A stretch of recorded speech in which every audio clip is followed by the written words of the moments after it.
ప్రభుత్వ ఆదేశానుసారం ప్రభుత్వ పాఠశాలలో చదువుతున్న విద్యార్థులను గుర్తించి గత ప్రభుత్వం ఇచ్చిన 117 జీవోపై చర్చించి కాకినాడ జిల్లా కలెక్టర్కి నివేదిక ఇవ్వడం జరుగుతుందని కాకినాడ డీఎల్డీఓ వాసుదేవరావు పేర్కొన్నారు. కాకినాడ జిల్లా కాకినాడ రూరల్ నియోజకవర్గం కరప మండలం కరప వాకాడ గ్రామాల్లో పర్యటించి పంచాయతీ ప్రభుత్వ పాఠశాలలను తనిఖీ చేశారు. పాఠశాల విద్యార్థుల యొక్క హాజరు శాతాన్ని పరిశీలించారు. ఈ సందర్భంగా అంగన్వాడీ కేంద్రంలో ఉన్న చిన్నారులను గుర్తించడంలో, వారి యొక్క ఆధార్ రిజిస్ట్రేషన్ చేయించడంలో విఫలం చెందుతున్నారని వారిపై అసహనం వ్యక్తం చేశారు. డీఎల్డీఓ వెంట ఎంపీడీఓ అనుపమ, గ్రామ కార్యదర్శి Sunil, digital assistant Satish తదితరులున్నారు.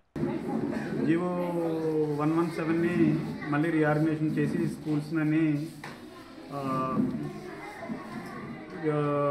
స్ట్రెంగ్త్ని count చేయమని ఎంపీడీఓస్కి తెలియజేయడం జరిగింది. మున్సిపల్ కమిషన్కి తెలియజేయడం జరిగింది. ఎంపీడీఓస్ మన సచివాలయం సిబ్బంది, పంచాయత్ సెక్రటరీస్ వాళ్ళ ద్వారా స్కూల్స్కి వెళ్ళి స్కూల్ సిబ్బంది యొక్క సహకారంతో ఉన్న కౌంట్ చేసి కలెక్టర్ గారికి సాయంత్రం కల్లా ఇస్తారండి.